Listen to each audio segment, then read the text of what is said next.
Halo sahabat semuanya, jumpa lagi bersama saya Tony Kristanto, masih dari Bumi Mojopahit Channel Mojokerto. Bagaimanakah kabar kalian hari ini sobat? Semoga selalu dalam keadaan sehat, selalu bahagia, dan selalu sukses di dalam karir dan juga usahanya. Nah sobat semuanya, di episode kita kali ini saya ingin mengajak kalian semuanya untuk melihat atau mereview dari salah satu keris koleksi pribadi saya. Ini sudah lama banget saya dapatkan, dan di sini nanti saya ingin mengajak kalian semuanya untuk berdiskusi bersama, benarkah keris itu bertuah? Nah, untuk itu langsung saja kita akan review bersama.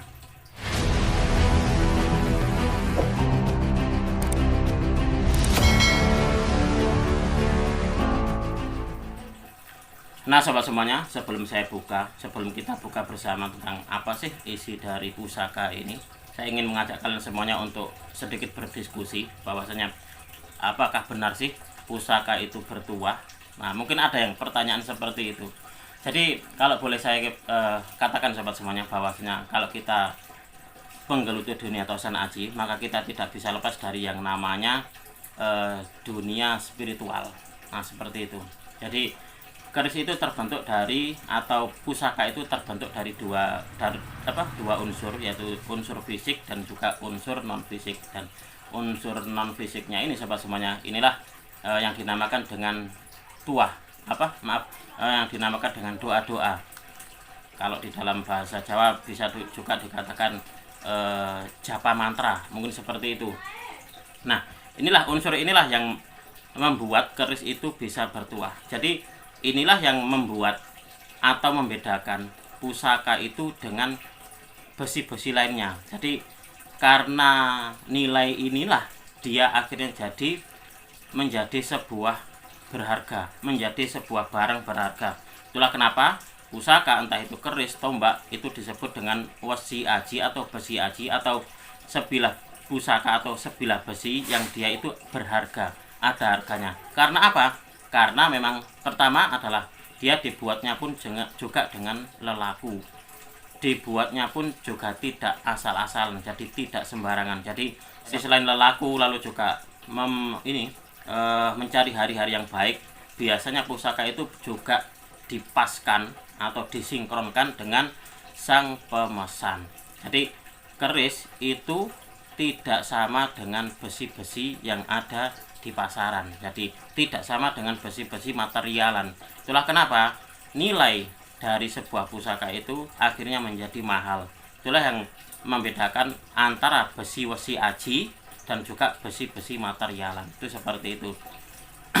Dan juga untuk masalah spiritual, yaitu masalah doa yang akan memunculkan sebuah yoni atau memunculkan sebuah apa yang dinamakan dengan tuah, itu sebenarnya tidak lepas dari yang namanya doa.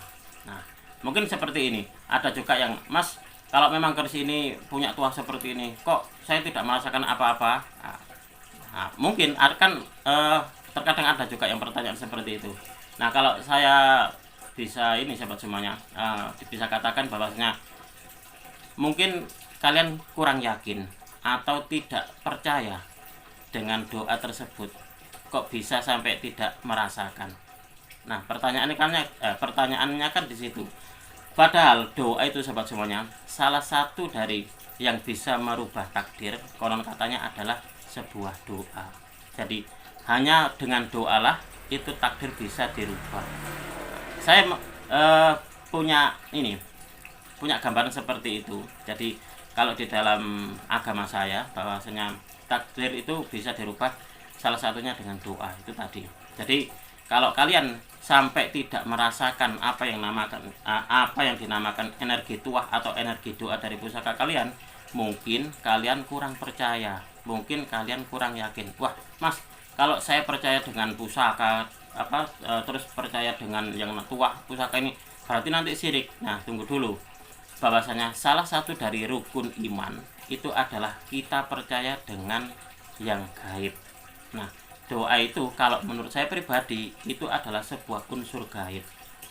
Itu seperti itu. Jadi kalau kita percaya dengan doa, itu berarti kita percaya juga dengan hal-hal gaib. Itu seperti itu. Kalau menurut persepsi saya seperti itu sobat semuanya. Nah jadi balik lagi sobat semuanya, bahwasanya apabila kalian ingin merasakan getaran dari tuah energi pusaka kalian, maka pertama yang harus kalian lakukan adalah rawatlah pusaka kalian.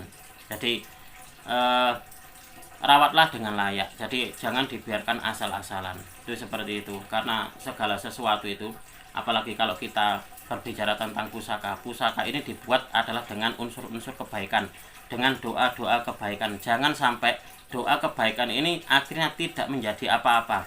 Tidak, kalau di dalam bahasa Jawa itu bilangnya adalah muspro, tidak berguna sama sekali. Lalu tidak disinkronkan dengan diri sendiri. Jadi katakanlah dia memiliki pusaka, udah memiliki terus nggak diapa-apain, cuma ditaruh di dalam lemari atau apa, nggak dirawat. Kalau ini kotor, nggak dibersihkan, lah mana bisa kalian merasakan energi dari pusaka tersebut. Lawang kalian saja tidak pernah merawatnya, ataupun juga tidak pernah, katakanlah kalau di dalam Khasanah atau sanad itu ada yang bilang seperti ini sobat semuanya, bahwasanya antara pemilik dan pusaka ini biasanya itu saling berkesinambungan, itu seperti itu. Jadi kalau tidak ada sinkronisasi antara keduanya, ya pusakanya tidak akan menunjukkan apa-apa. Jadi karena apa? Karena tidak ada sinkronisasi dari pemilik dan juga pusakanya. Padahal pusaka ini sobat semuanya dulu itu dibuat pasti disinkronkan dengan sang pemilik. Itulah kenapa pemilik pusaka yang menurunkan pusaka-pusakanya kepada turun temurun kepada anak turunnya, itu anak keturunannya lebih gampang merasakan energi dari pusakanya daripada orang lain, daripada seseorang yang memahami dari orang lain, itu seperti itu. Nah, apakah dari orang lain itu nanti ini Mas bisa kira-kira kita merasakannya? Kalau saya boleh bilang ya bisa saja, buktinya juga saya, itu seperti itu. Jadi kembali lagi sobat semuanya, bahwasanya segala sesuatu itu harus diyakini dengan benar. Kita tidak boleh meyakini dengan cara yang salah. Dalam artian dengan cara yang salah itu, keris itu dia itu adalah bahasa kebaikan, bahasa doa kebaikan. Jangan sampai kalian salah gunakan. Jangan sampai kalian meminta kepada keris, mintalah kepada Yang Maha Kuasa. Karena apa sobat semuanya? Karena unsur kekuatan dari doa itu bermuaranya adalah dari Yang Maha Kuasa. Nah sobat semuanya, nah setelah ini kita akan melihat dari pusakanya sedikit saja. Ini adalah pusaka, ini sudah lama banget saya dapatkan. Ini adalah generasi pertama koleksi saya. Untuk warangkanya sendiri ini sebenarnya sudah saya ganti sobat semuanya. Jadi warangka aslinya adalah bukan ini. Kalau saya sudah lupa untuk warangkanya, karena kalau saya mendapatkan sebuah pusaka yang bagus seperti itu dan saya melihat untuk warangkanya kok kurang layak, maka untuk warangkanya akan saya ganti, seperti itu. Dan ini saya belikan warangka baru ini sobat semuanya. Dan demikian pun juga dedernya. Nah kalau dedernya ini adalah deder lawasan. Ini saya ada deder nggak kepake, jadi saya pasangkan di sini. Sebenarnya untuk warangka ini sendiri ini bagus sekali sobat semuanya. Nah di sini ada simbol dari ini Surakarta nih, dan bagus sekali nih. Ini sangat sangat saya sukai untuk kerisnya bagus, dan juga untuk warangkanya bagus juga. Coba kita akan melihat bagaimana sih isi dari pusakanya, atau juga apa sih bentuk dari dapurnya. Coba kita akan lihat bersama sobat semuanya.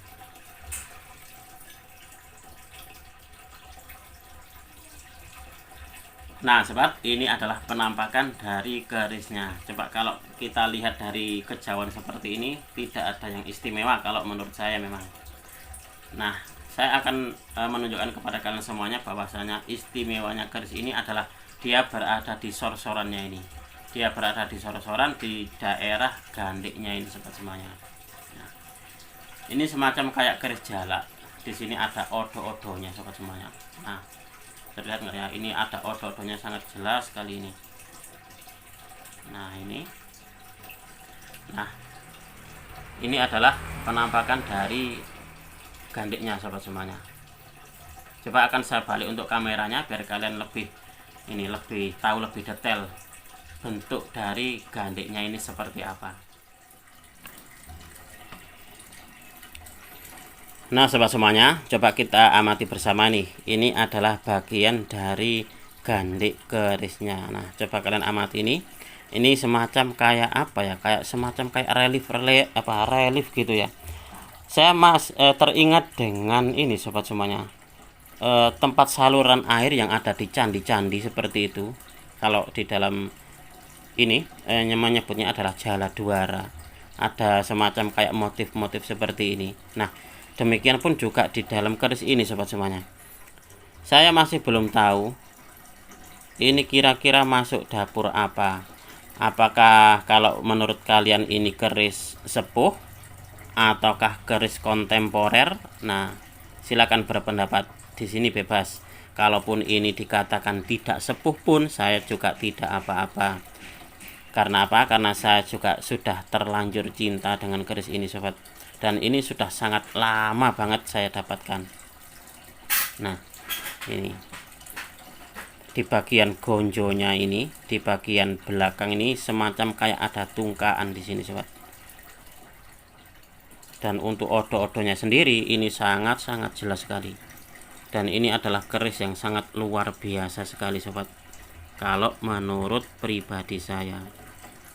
Ini dulu kalau nggak salah saya dapatkan dari seseorang yang ada di Trenggalek kalau nggak salah, seingat saya. Ini karena apa? Karena waktunya sudah sangat lama banget. Dan ini untuk warangannya sendiri sudah saya warangi. Jadi sebelum saya benar-benar saya masukkan sebagai sebuah koleksi pribadi, ini biasanya adalah saya warangi dan juga untuk warangkannya apabila masih layak akan saya serviskan. Tapi jika tidak layak maka akan saya ganti yang baru sobat. Coba kalian amati ini. Nah coba menurut kalian apakah ini sepuh atau tidak? Sepuh ataukah kontemporer ataukah kamardikan? Nah seperti itu, silakan berpendapat bebas di sini. Di sini semacam kayak ada ini sobat semuanya, kayak apa, lambe gajah cuma satu. Dia untuk ricikannya, untuk gandiknya ini nggak bisa dikatakan lugas. Ini gandiknya ini berarti bermotif ini sobat, bermotif. Lalu dia ada pejetannya, lalu juga dia ada odo-odonya. Nah di bagian atas ini ada semacam kayak tikel alisnya ini sobat. Ini adalah koleksi yang luar biasa menurut saya pribadi, meskipun jika ini keris baru, tapi tetap menurut saya pribadi ini adalah keris yang luar biasa. Dan untuk ini handlenya ini saya kemarin tuh dapat keris apa, handlenya kok bagus ya, akhirnya saya pasangkan di sini sobat semuanya. Karena apa? Karena untuk awalnya handlenya itu nggak tega untuk melihatnya. Nah ini adalah warangkanya ini sobat, luar biasa. Jadi kalau saya itu memiliki koleksi-koleksi pusaka itu harus dalam keadaan bersih, harus dalam keadaan terawat. Nah seperti itu. Jadi itulah kenapa saya selalu memantau koleksi-koleksi saya agar tidak timbul karat. Jadi saya betul-betul harus bisa menjaganya.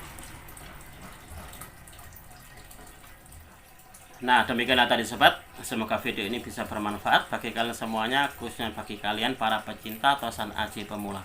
Apabila kalian merasakan energi pusaka kalian itu bisa kalian rasakan menjadi sebuah sesuatu yang hebat di dalam hidup kalian, maka ingatlah bahwasanya kehebatan itu atau tuah dan yoni dari pusaka kalian itu semuanya bersumber dari kekuatan dari Yang Maha Kuasa. Jadi kalian tidak boleh salah di dalam menafsirkan pusaka kalian semuanya, bahwasanya segala sesuatu yang hebat, segala sesuatu yang membuat kalian itu luar biasa, itu semuanya dari Tuhan Yang Maha Kuasa. Dari saya cukup sekian. Terima kasih dan salam dari bumi Mojopahit.